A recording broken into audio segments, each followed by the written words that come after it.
Welcome to Hurricane Financial's Independent Agent Training Channel. The content and opinions expressed are solely that of the speaker. The training information and education contained is not intended for public use and is intended to provide supplemental information and education for independent agents only. Duplication in any form, which includes screenshots, audio, or video copying, is strictly prohibited without express written consent of Hurricane Financial Corporation. And now, your host.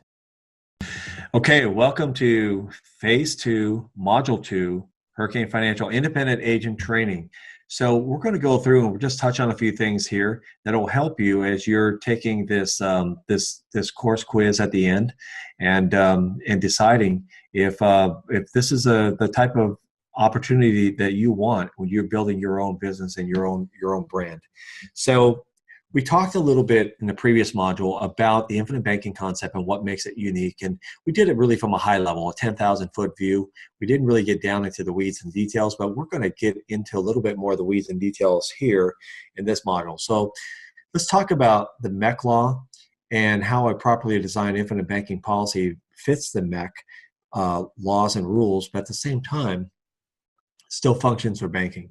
So Congress passes the 1988 MEC law, obviously in 1988, and the idea behind that was to limit people from just pouring money into life insurance. I always like to tell people, agents, that listen, when you listen to these gurus that sell their books and tapes online, and they're talking about life insurance being a bad investment. If life insurance was such a bad investment, why did the government have to create a law in 1988 to keep all the people with significant amounts of money from just sticking their money in life insurance? I mean, think about that.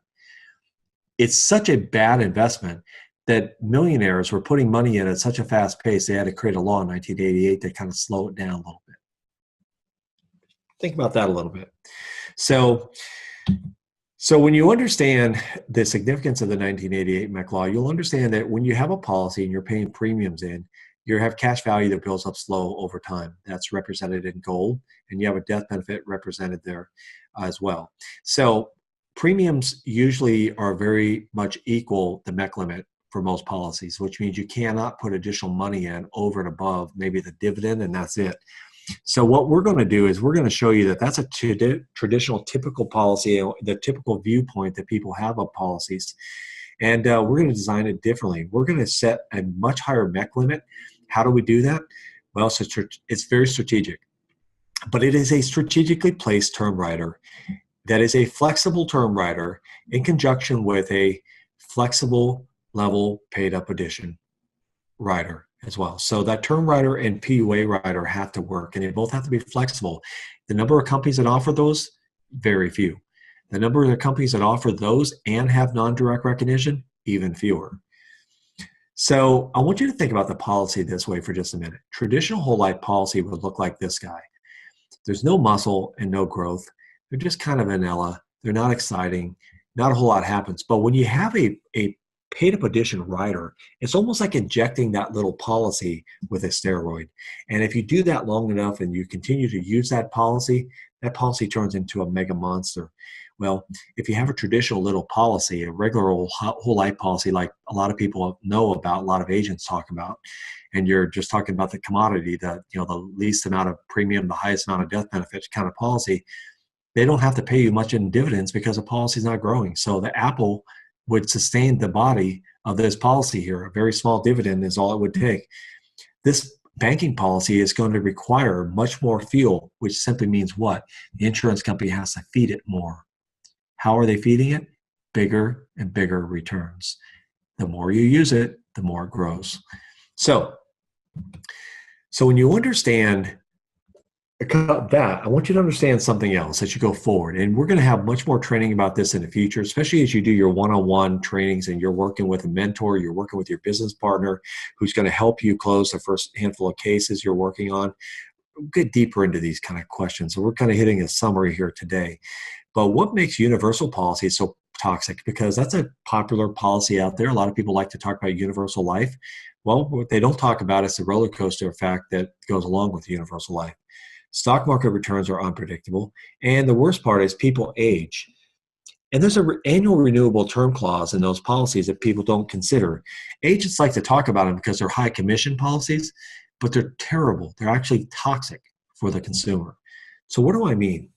So if you had a person who was 50 years of age, and let's say this guy's looking forward, and he says, okay, at 50 years of age, I'm going to get one of these policies. I've been hearing a lot about them a few years, and as soon as I turn 50, I think I'm going to go get one of these and put it in place. And he puts it in place. Well, the market goes up and down.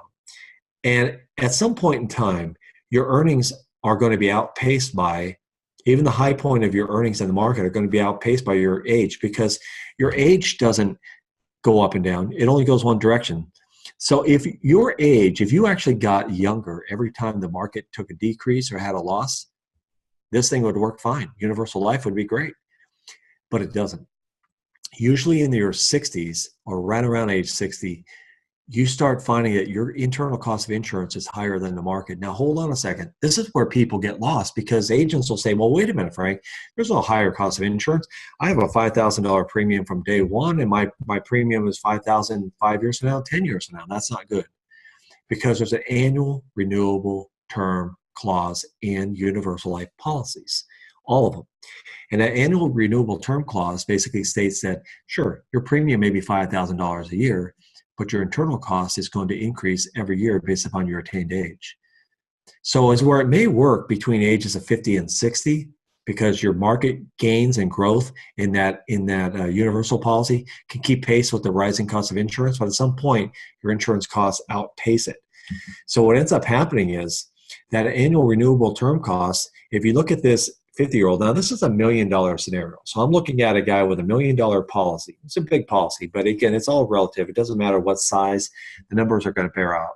So the renewable policy is basically what he'd be paying at 50 years of age for that policy is $9,060 a year. This is built upon a real insurance illustration. So it pays $9,060 a year for a $1 million death benefit in universal life. After age 60, the internal cost has gone from $9,060 to $18,890, but he's still paying so he's getting billed and still paying a contracted premium of $9,060. But every year between 50 and 60, it's gone up a little bit each year. I'm just showing you in 10-year intervals. So it doesn't go up every 10 years. It's going up every single year. I'm just going to show you in 10-year intervals what's happening with this. So where does the extra $9,000 and change come from? Cash value and growth, because now the age is outperforming the returns. Look at what it is at 70. So whoa, wait a minute. Where is the other $37,000 coming from? Coming from cash value and growth. It gets worse. So you won't have a policy this long if you have a universal life policy. I always it's not really funny to, I guess, joke about death, but I always kind of jokingly tell people, listen, the best thing that can happen with a universal policy is that you die as soon as you sign the contract, because every year it's designed to get worse. Traditional whole life is designed to get better every year. So having that annual renewable term rider is what will prohibit this from being a banking policy, because you'll trigger a NEC every single time. This is why universal life policies are toxic and they don't work. So looking ahead, we're going to cover the preferred guaranteed income strategy.